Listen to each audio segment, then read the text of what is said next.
வணக்கம் என் அன்பான தேவனுடைய பிள்ளைகளே, க்ளோ அண்ட் கிரேஸ் டிவி சேனலுக்காக உங்களை அன்போடு வரவேற்கிறேன். இன்றும் 26வது நாள் கர்த்தருடைய 26வது நாமத்தை குறித்து தியானிப்போம். கர்த்தருடைய 26வது நாமம் என்னவென்றால் ஆலோசனை கர்த்தர், வண்டர்ஃபுல் கவுன்சிலர். சோ இதற்கு ரிலவெண்டான வசனம் என்னவென்றால் சங்கீதம் 32வது அதிகாரம் 8வது வசனம், 32nd Psalm 8th verse. நான் உனக்கு போதித்து நீ நடக்க வேண்டிய வழியை உனக்கு காட்டுவேன், உன்மேல் என் கண்ணை வைத்து உனக்கு ஆலோசனை சொல்லுவேன். நான் உனக்கு போதித்து நீ நடக்க வேண்டிய வழியை உனக்கு காட்டுவேன், உன்மேல் என் கண்ணை வைத்து உனக்கு ஆலோசனை சொல்லுவேன்.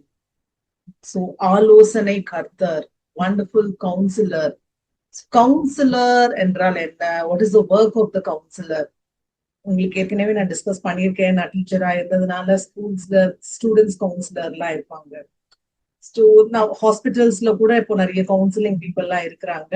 சோ கவுன்சிலரோட ஒர்க் என்னன்னா, ஸ்டூடெண்ட்ஸ்க்கு கவுன்சிலிங் பண்றது, நல்ல கைடன்ஸ் அவங்களுக்கு கொடுக்கறது. இப்போ ஒரு மிஸ்சீவஸ் பாய், ஒரு நோட்டோரியஸான பாய் இருந்தானா அவங்கிட்ட யாரும் போயிட்டு அதிகமா போய் கேட்டு ஏன்பா அப்படி நடந்துக்கிறேன்னு ரொம்ப பாசமா பேசி யாருமே கேட்க மாட்டாங்க.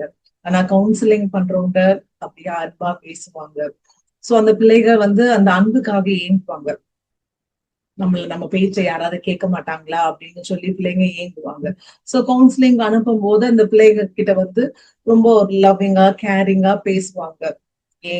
உன்னுடைய பேக்ரவுண்ட் என்ன, உன்னோட ஃபேமிலி எப்படி அப்படின்னு சொல்லி ஃபுல்லா எல்லா டீட்டெயில்ஸும் கேட்டுட்டு அவனுக்கு இப்படியா லைஃப மாத்திக்கிட்ட அவனுடைய பிஹேவியர் கேரக்டர் எல்லாத்தையும் மாற்றிக்கொண்டா அவனுடைய லைஃப் சூப்பரா அமையும், நல்லா படிக்கலாம் அப்படின்னு சொல்லி நல்ல ஒரு கைடன்ஸ கொடுத்து அவனாகவே அவனுடைய லைஃப்ல நல்லபடியா படிக்கணும், நல்லா ஒபே பண்ணணுங்கிற ஒரு தாட் அவனுக்குள்ள இன்சிஸ்ட் பண்ணிடுவாங்க. சோ அவனும் அவனுடைய கேரக்டர்ஸ் எல்லாம் மாத்திக்கிட்டு அவனுடைய லைஃப அழகா லீட் பண்றதுக்கு அவனுக்கு ஒரு ஞானம் கிடைக்கும் இல்லையா? ஆனா நமக்கெல்லாம் அந்த கவுன்சிலர் தேவையே கிடையாது. ஏன்னா நமக்கு ஆண்டவர் வண்டர்ஃபுல் கவுன்சிலர் நமக்கு இருக்கிறார், ஆலோசனை கர்த்தர். நான் உனக்கு போதித்து நீ நடக்க வேண்டிய வழியை உனக்கு காட்டுவேன், உன் மேல் என் கண்ணை வைத்து ஆலோசனை சொல்லுவேன்னு சொல்லியிருக்கிறார்.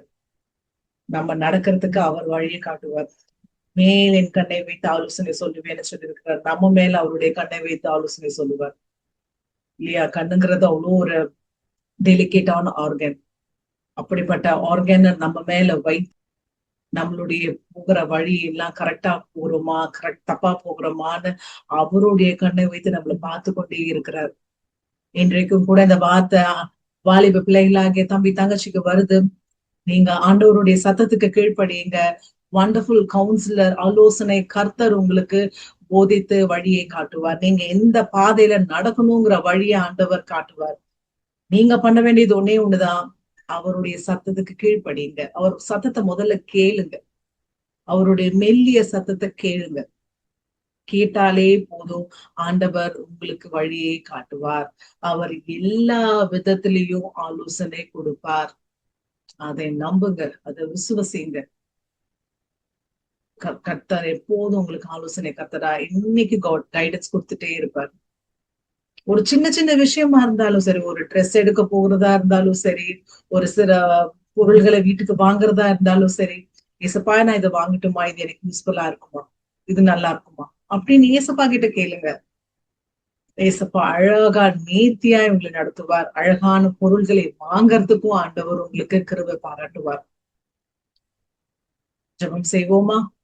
வண்டர்ஃபுல் கவுன்சிலர் அழைத்து ஞானத்தை கேட்போமா, வழியை போதிங்கன்னு சொல்லி கேட்போமா? கண்களை மூடி ஜெபம் செய்வோம்.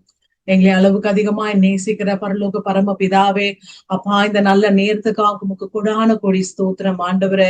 அப்பா வண்டர்ஃபுல் கவுன்சிலரே, ஆலோசனை கர்த்தரே, அப்பா இதை பார்த்து கொண்டு இருக்கிற ஒவ்வொரு சகோதரியும் தொடுங்க, வாலிப பிள்ளைகளை தொடுங்க, பெரியோரை தொடுங்க, சிறியோரை தொடுங்க ஆண்டவரே. உங்க ஆலோசனைக்காக காத்து கொண்டு இருக்கிற பிள்ளைகளை நீங்க தொட்டு ஆசீர்வதித்து உங்க ஆலோசனையை பிள்ளைகளுக்கு தரும்படியாய் செபிக்கிறோம்.